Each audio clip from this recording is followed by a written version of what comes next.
Hi, I'm Congressman Frank Pallone.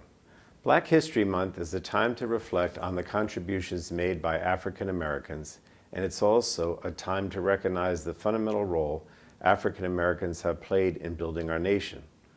This year's focus is the crisis in black education.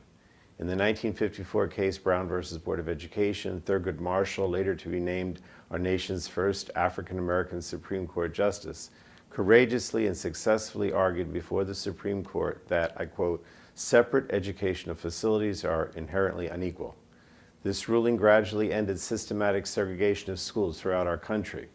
While that was a crucial victory for our country, it is well known that many of our schools remain unequal, and we should not encourage greater inequality by directing public funds to vouchers in private schools. The confirmation of Betsy DeVos, a longtime advocate of school vouchers, would mean that the leader of the federal agency responsible for ensuring the education of every child would be an advocate for a system more dramatically unequal than we already have. This would only result in it becoming more difficult for many African American children to get the quality education they deserve. Additionally, access to higher education, one critical path to our American middle class, is out of reach for many African American families.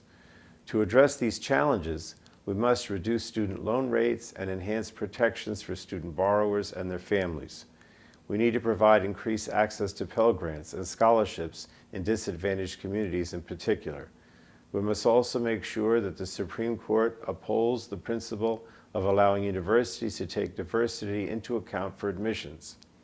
I'm proud to have worked on all of these issues during my time in Congress, and I promise to continue to make great educational opportunities available to all American children. Solving the crisis in black education isn't just advantageous to African Americans. As Marian Wright Edelman said, and I quote, "Education is for improving the lives of others and for leaving your community and world better than you found it." I'm proud to work alongside African American leaders Senator Cory Booker, Congressman Donald Payne Jr., and Congresswoman Bonnie Watson Coleman in Congress, who are the embodiment of that sentiment. Closing the education gap will ensure that even more African American leaders join their ranks.